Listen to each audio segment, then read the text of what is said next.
Jälle siis mõned päevad mööda läinud. Täna on meil siis laupäev, 11. aprill.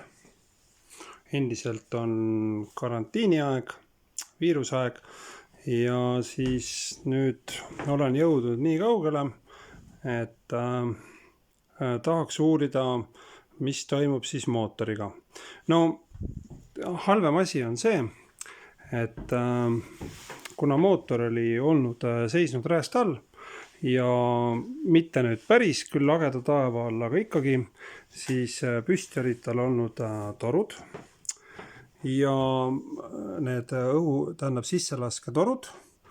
Ja paraku siit on näha, et siin on nagu kahjustusi ja need kahjustused ei pruugi olla väga head.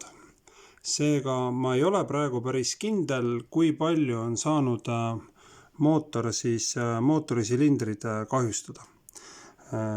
Mul oli siin seisis nüüd mõni päev naftat oli sisse valatud. Tõmbasin juba selle uuesti välja, sellepärast et muidu ma ei oleks saanud lihtsalt seda mootorit siia laua peale tõsta. Ja oleks ise naftaga koos olnud. Nüüd plaanis ongi teda natukene kasida. Alguses mõtlesin, et ma viin ta õue ja pesen ta puhtaks, aga kuna ma pole endiselt teadlik, mis ma üldse selle tsikliga teen, sellepärast, et kui see mootor on nüüd väga halvas olukorras ja ma tast elu looma ei saa, siis ma siia oma aega raiskama ei hakka, sest aega mul nagunii ei ole. Mis siit näha on, siis on see, et ikkagi igalt mingisugust midagi on siin, ma ei tea, kas see on nüüd päris pori või kas see on, õli ja pori, seda ei tea. Et väljalaske avadest võib-olla on siit ka midagi nagu on tihendid on võib-olla läbi laskunud. Ja siis on lennanud siit üles ja muidugi loomulikult pori ka, sest radiaator on siin tegelikult suht otse ees.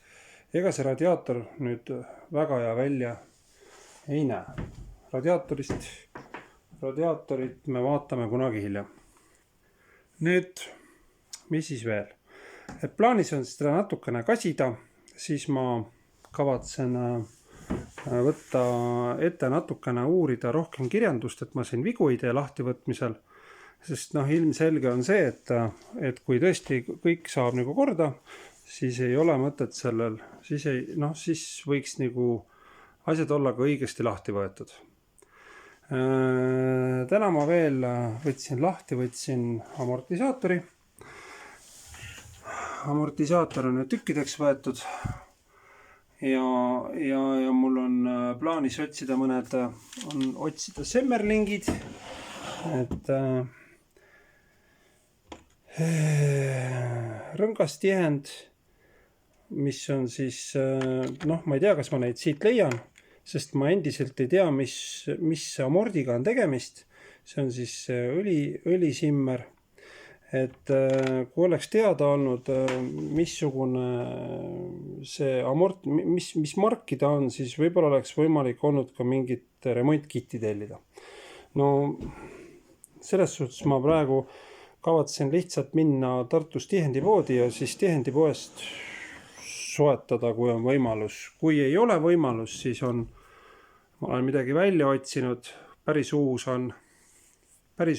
võiks olla Hagoni oma, et see tundus olevat nagu hinnaklassist kõige okeim. Samas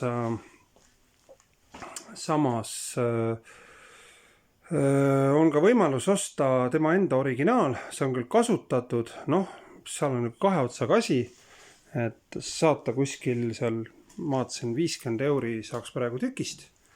Ja siis oleks võimalus ka seal, see postikulu ei ole niivõrd suur. Postikulu ka veel otsa, aga see jääb ikkagi nagu riskigruppi, et kas see siis töötab või ta ei tööta või et saab näha. Et nagunii on plaanis, et ma tema välimust muutma ei hakka. Seega reaalsus on selline, et tema originaalsusse tagasi viimine on praktiliselt, see on võimalik, aga see lihtsalt ei ole taskukohane.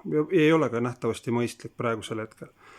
Et vaatame, äkki saab lihtsamalt läbi ja saab talle uuesti eluvaimu sisse anda, sest tegelikult oli ta ju sõitev tsikkel. Ei olnud tegemist mingisuguse,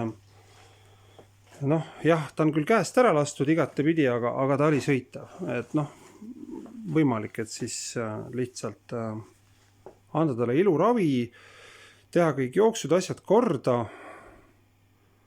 ja anda talle uus elu teistmoodi. Et mitte siis originaali tagasi minna. Nii, aga praegu siis kõik. Et järgmise korrani.